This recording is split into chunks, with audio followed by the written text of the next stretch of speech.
In studio qui da noi mi ha raggiunto Luca Bertoncello, insegnante SIFU, coordinatore Italia presso Wing Tsun Academy, che è un'accademia che forma e dà diciamo, delle istruzioni per difendersi, e questo spesso rivolto alle donne che si possono trovare per qualsiasi motivo in difficoltà. Ciao Luca, grazie per essere con noi stamattina. Ci racconti un po' la storia di questa accademia?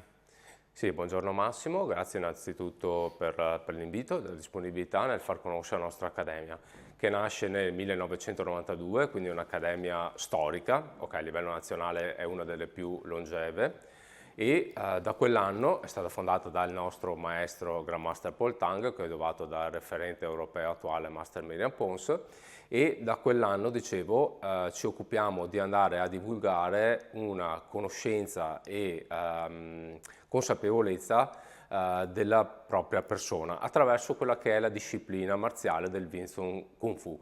Il Wing Tsun nasce circa nel 1727, diciamo, prende vita ufficialmente, anche se ha delle origini molto più antiche, e si dice sia stata creata da una donna come disciplina, sia stata sviluppata da una monaca guerriera, una tale Mui. Questa è un po' la leggenda, ci racconta questo.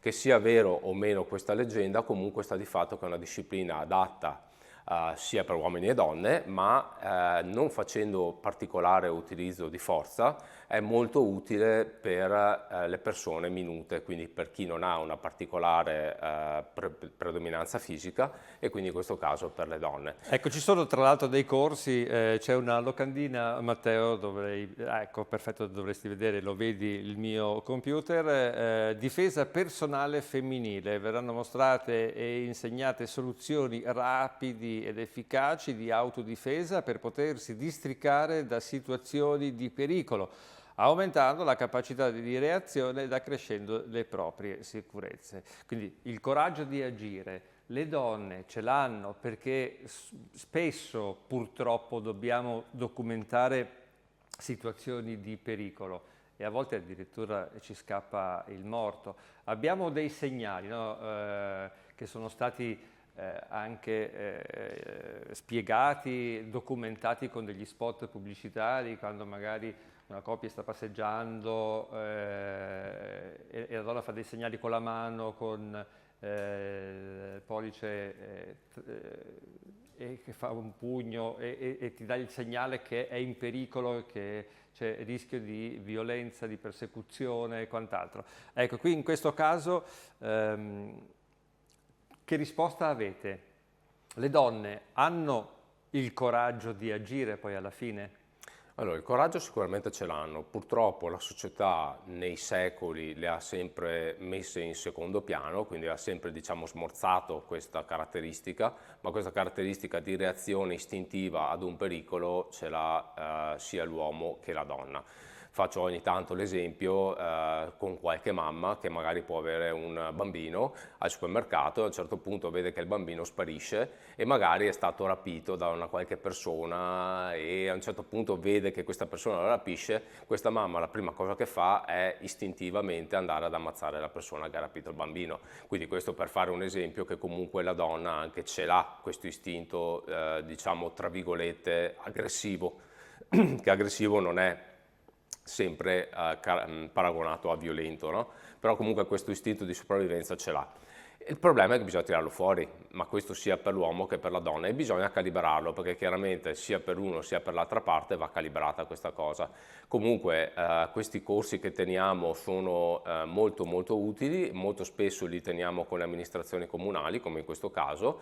Abbiamo a che fare da 15 anni almeno con questi eventi in cui appunto diamo la possibilità di fare un'esperienza di questa tipologia, ovvero andare a provare quelle che sono le situazioni più probabili di aggressione e vedere un attimino come districarsi, innanzitutto come prevenirle, perché è cosa fondamentale, e in un secondo momento appunto simulando la situazione vedere un attimo come uscirne fuori e mettersi in salvo. Chiaramente in poche lezioni non si riesce a creare una persona che reagisca in maniera, diciamo, impeccabile, però comunque si dà una una prima guida, una prima linea guida, diciamo, di come andare a togliersi dalla situazione, che è già una cosa importante. Ecco, noi intanto se riusciamo, Matteo, vediamo un po' di foto, qui ci sono c'è la presentazione, no, dei vari corsi e quindi state spiegando come funziona. Noto che, mi pare di capire, c'è una bella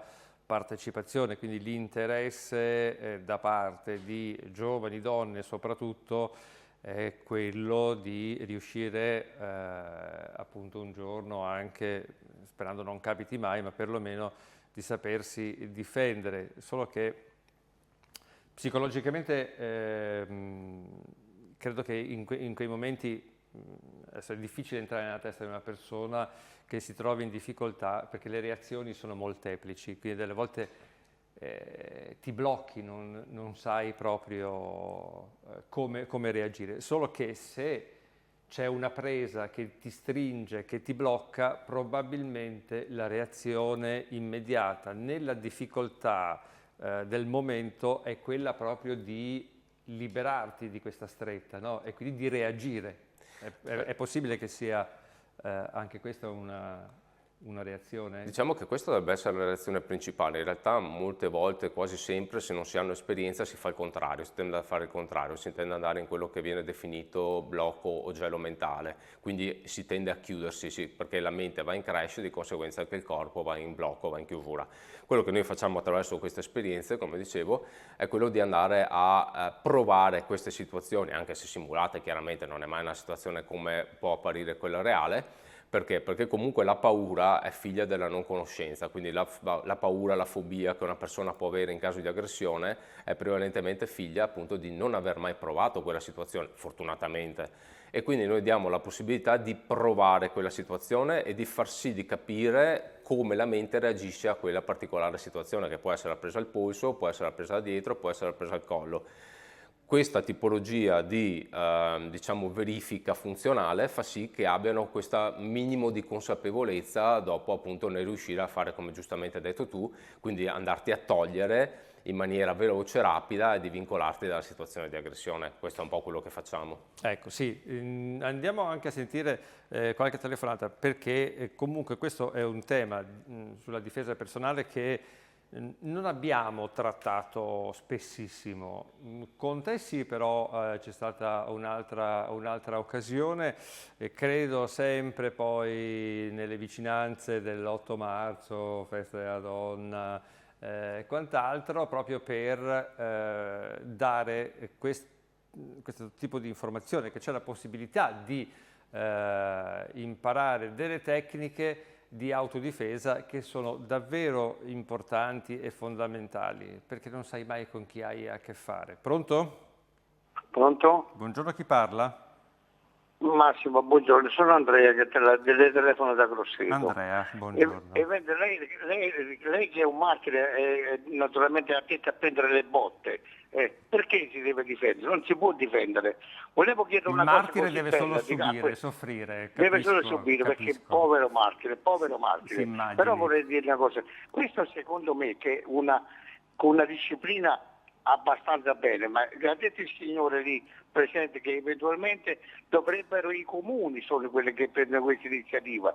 Io questa la metterei sotto una forma della didattica della scuola, perché non deve far parte come difesa, quella è un'attività anche fisica che fa mantenere bene la sanità, fa scantare la sanità, come esempio gli faccio, professore, non so che cos'è lei, professore, tutti questi ragazzi che fanno queste attività sportive, i pulcini, i pulcinelli e quelli che sono, naturalmente dovrebbe essere un settore della sanità che cura queste cose, perché per far stare bene le bambine e le persone dovrebbe essere la sanità che potrebbe prevenire per farli stare bene, invece per mandarli in tutte queste associazioni che fanno profitti e non fanno anche le società onlus che fanno queste cose, si prendono di soldi, non pagano niente ed eventualmente non li alcuni ragazzi ci possono andare, altri ragazzi, professori, non ci possono andare. E io ti osservo una cosa in continuazione a queste cose.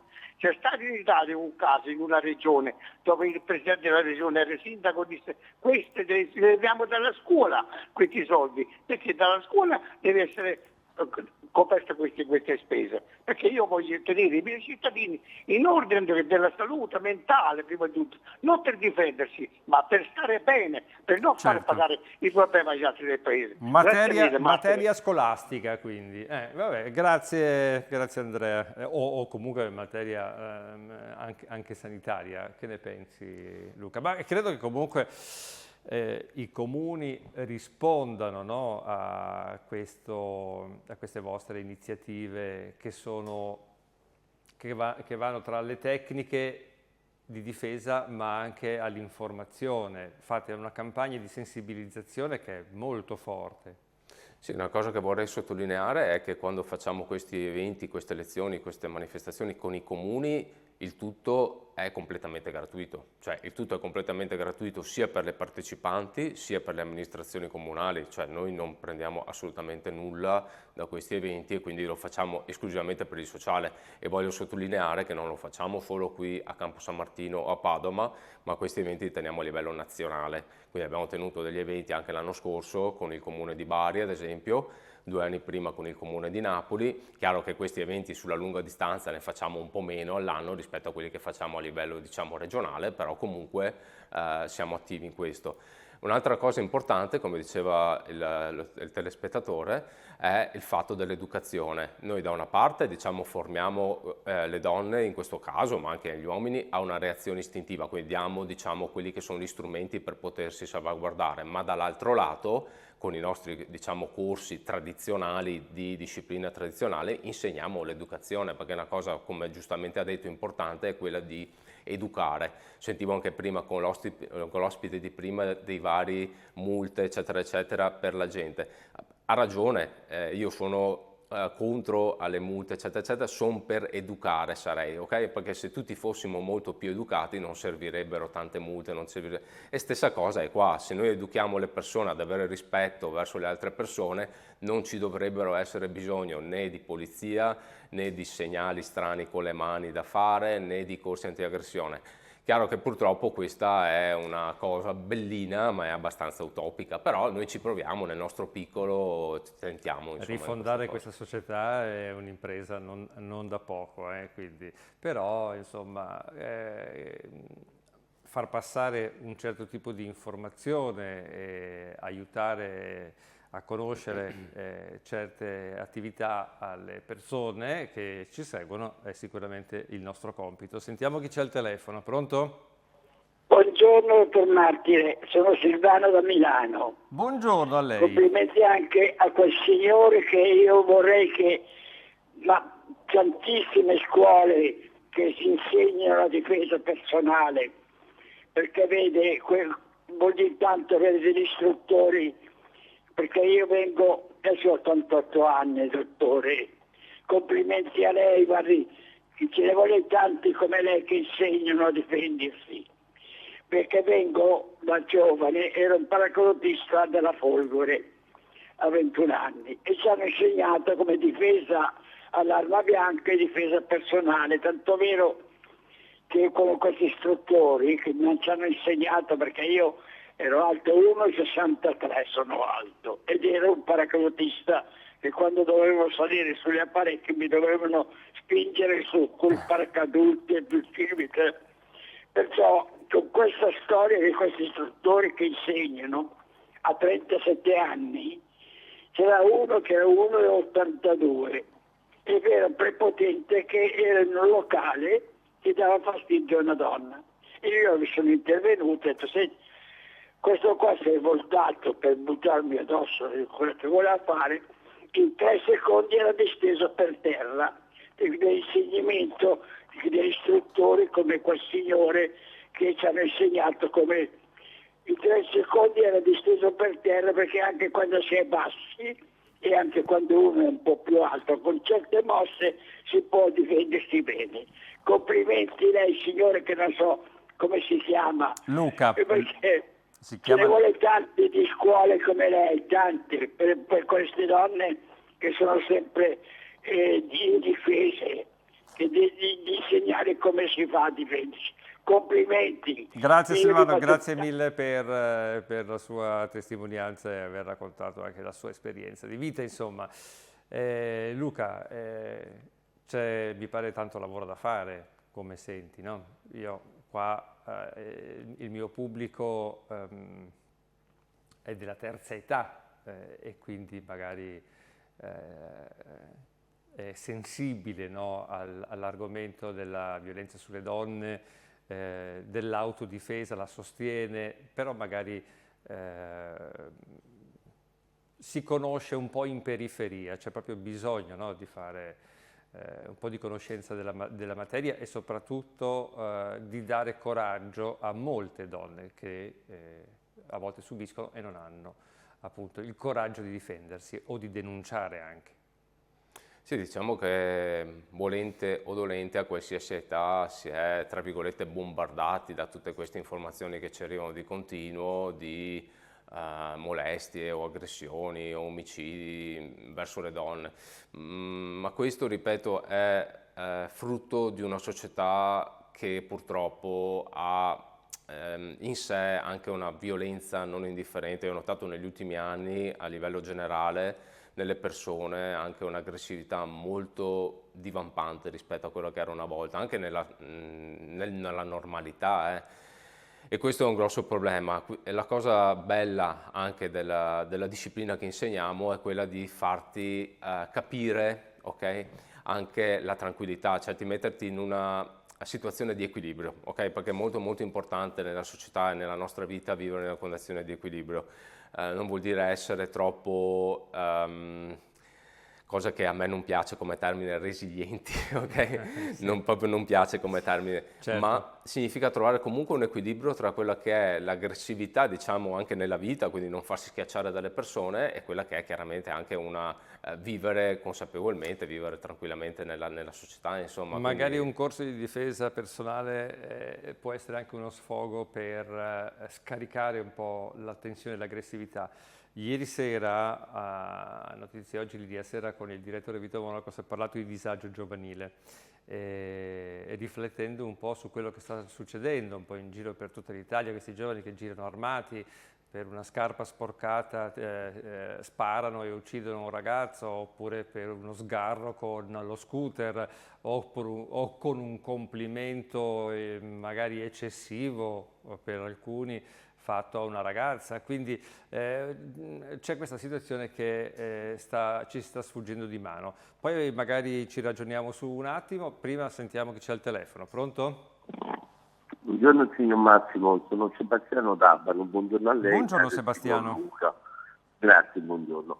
Niente, io sì, condivido l'autodifesa, però qua noi stiamo parlando anche di donne che purtroppo ogni giorno vengono uccise. Non c'è un giorno che non c'è una notizia di una donna uccisa. È lo Stato che non è in grado di difendere queste persone che denunciano, molto spesso denunciano, e lo Stato li abbandona, perché con la denuncia non fai nulla.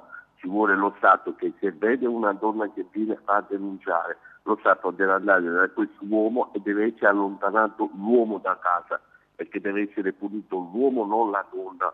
Poi naturalmente farà lo Stato le sue indagini, se la denuncia è vera o non è vera, però intanto tu lo allontani dalla propria casa, questa persona qua. E quindi questo è uno. Poi l'abbiamo visto a Palermo, purtroppo a Monreale, provincia di Palermo, di quei ragazzi che sono stati uccisi da un delinquente, perché uno che uccide per me è un delinquente e deve marcire in galera fino all'ultimo giorno della sua vita, perché tu non gli puoi ora dare 18-20 anni di galera, perché quelle 3 persone, quei 3 bravi ragazzi non vedranno più nelle proprie famiglie. No. Le proprie famiglie piangeranno questi ragazzi per tutta la vita queste persone avranno un ergastolo purtroppo nel cuore, che non avranno più i propri figli. Io intanto gli mando un abbraccio forte a questi i familiari di queste vittime. Certo, Mi certo, perdoni signor Massimo e gli auguro un buon lavoro. Grazie Sebastiano, siamo sicuramente vicini al dolore di queste famiglie, perché insomma non si può morire a 20 anni per delle stupidaggini, cioè non si può andare in giro armati, perché uno che poi nel difendersi mi pare che ha detto che ha trovato la pistola da qualche parte, però insomma, se uno parte da casa armato vuol dire che ha in mente di fare qualcosa che non va bene, che è contro la legge. Come la vedi questa situazione di questi giovani? Sì, noi cerchiamo nel nostro piccolo anche di andare a educare i giovani nelle scuole, che è una cosa molto importante. Fondamentale questo passaggio, è fondamentale. Luca. È fondamentale perché i giovani, soprattutto in fase di scuole elementari medie, sono quelli che dopo verranno formati come i giovani adulti, chiaramente, no? E quindi andarli a, tra virgolette, prendere da piccoli e formarli nel giusto modo, perché anche là comunque bisogna stare attenti quando si forma un giovane, una giovane mente, e è una responsabilità. Tante volte sento parlare, sì, facciamo i corsi, sì, ma bisogna stare molto attenti, sia per gli adulti, ma soprattutto per i giovani, perché se per caso sbagli a indirizzarli verso un modo, un comportamento sano e sbagli, dopo si crea un problema in futuro, quindi bisogna stare molto attenti. Però il nostro piccolo, diciamo che andiamo all'interno delle scuole, sia, ripeto, elementari che medie, anche superiori, ma un po' meno perché a livello superiore ormai sono già abbastanza formati a livello mentale, puoi modificare leggermente, però sono già abbastanza formati e quello sicuramente è una cosa. Dopo chiaramente chiediamo anche ai genitori, perché noi da soli non possiamo essere certo. dappertutto e non possiamo avere 24 ore su 24, quindi chiaramente anche i genitori devono... Capisco che i tempi di oggi siano molto veloci rispetto ai tempi in cui sono cresciuto io, ad esempio avevamo i nonni che ci davano una formazione, adesso i nonni lavorano come i genitori, quindi è un po' difficile la cosa. Però sì, cerchiamo di stare un po' meno anche come genitori, io non parlo genitore perché non lo sono, però cerchiamo un po' di stare meno sui tablet, sui smartphone, sulle chat, stare un po' più a contatto con i nostri figli, portarli fuori all'aria aperta, spiegarli come funzionano le cose. Sì, è fondamentale. Assolutamente sì. Prendo una telefonata, poi c'è anche un messaggio per te. Pronto? Pronto, buongiorno. Chi parla? Sono Antonietta da Viterbo. Buongiorno Antonietta, prego. Buongiorno. Il lavoro che fa il Signore è eccellente, no? Aiutare le donne nell'autodifesa, però non esiste soltanto quella fisica, esiste soltanto anche quella, sono agitata, mi mancano le parole, esiste soltanto anche quella psicologica. Sì, a ognuno il suo lavoro, perché chiaramente chi fa il mestiere di Luca, che è un mestiere anche sportivo, per una buona percentuale, non può essere anche un mestiere psicologico. No, io dicevo perché se no dovrebbe fare anche l'avvocato.